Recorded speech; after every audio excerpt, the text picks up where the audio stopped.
जाता है। तो लोग कहते हैं कि काश वो पहाड़ों पर जाकर रह पाते और वहीं रहकर काम भी कर लेते, क्योंकि पहाड़ों पर ना तो प्रदूषण है, मौसम भी बहुत अच्छा है। लेकिन सच ये है कि आज भारत के ज्यादातर पहाड़ दरक रहे हैं, टूट रहे हैं, और दिल्ली जैसे शहरों में रहने वाले लोगों का इन पहाड़ों से सिर्फ रील्स और तस्वीरें खिंचवाने तक का ही रिश्ता रहता है, जैसा कि अभी मैं मुख्यमंत्री जी से पूछ भी रहा था।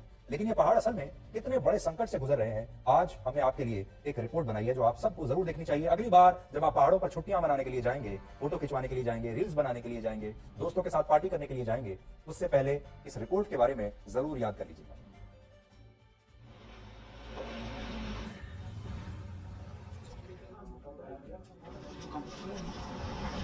यहाँ पे मौजूद है, देख सकते हैं यहाँ पे किस तरह से दरारें पूरी आर पार दिखाई दे रहा है। अगर गौर से देखा जाए तो यहाँ से बाहर साफ दिखाई दे रहा है। अगर यहाँ पे ठंडी हवाएं, अगर यहाँ पे कोई रह रहा है, ठंडी हवाएं आई तो वो सीधा अंदर आएंगी, मकान का फिर कोई काम का नहीं रह गया है। यहाँ पे सब कुछ टूट गया है, घर रहने लायक नहीं है, लोगों ने घर छोड़ दिया है, फर्श पूरा ऊपर उठ चुका है, दीवारें पूरी टूटने को है। बारवारी में घटना होने लगी तो ये धीरे धीरे बढ़ रही है और हर तरफ इस समय इस मकान पे भी दरार आ गया, मकान पूरी चपेट में आ गया। मात्र 2 या 3 दिनों के अंदर ये दरारें आई है, ये धीरे धीरे बढ़ रही है। पहले कम थी, अब ज्यादा होती जा रही है। नीचे जमीन के अंदर धस रहा है पूरा मकान।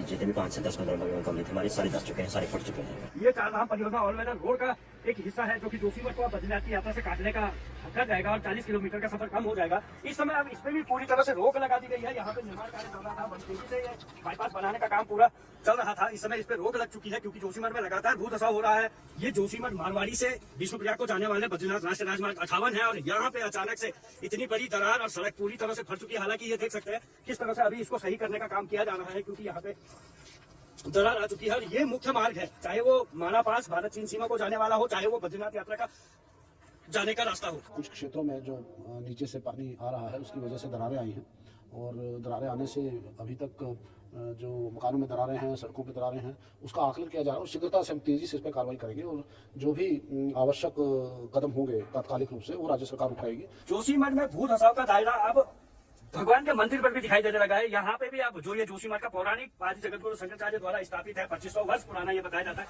यहाँ दीवारें डरा रही है, दरार हर तरफ देखने को मिल रही है, चाहे इधर देखें चाहे उधर देखें। इधर दीवार पूरी बाहर आने को बेताल है, इधर दरवाजे का पूरा ये जो ये पौराणिक है इतना कठोर है, लेकिन इस पे भी मोटी मोटी दरार देखने को मिल रही है।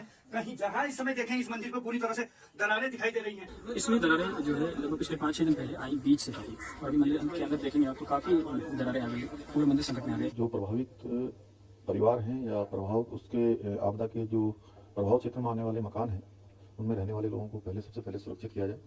बचाव का काम, राहत का कार्य, ये पूरी निगरानी में यहाँ पर हमारी SDRF की टीम, जिला प्रशासन के लोग, हमारे आपदा प्रबंधन के सचिव, कमिश्नर, सभी लोग वहाँ पर कैंप कर रहे हैं। और जैसा हमने आपसे शुरू में ही कहा था, आज बात सिर्फ उत्तराखंड के एक शहर जोशीमठ की नहीं है। अगर आप उत्तरकाशी के इस गांव की तस्वीरें भी देखेंगे तो वहां भी पहाड़ों पर जमीन धंसने की वजह से सैकड़ों लोगों पर बेघर होने का संकट मंडरा रहा है। और इस इलाके में भी सड़कों पर पड़ी ये दरारें आपको आपके माथे पर पड़ी चिंता की लकीरों जैसी दिखाई देगी।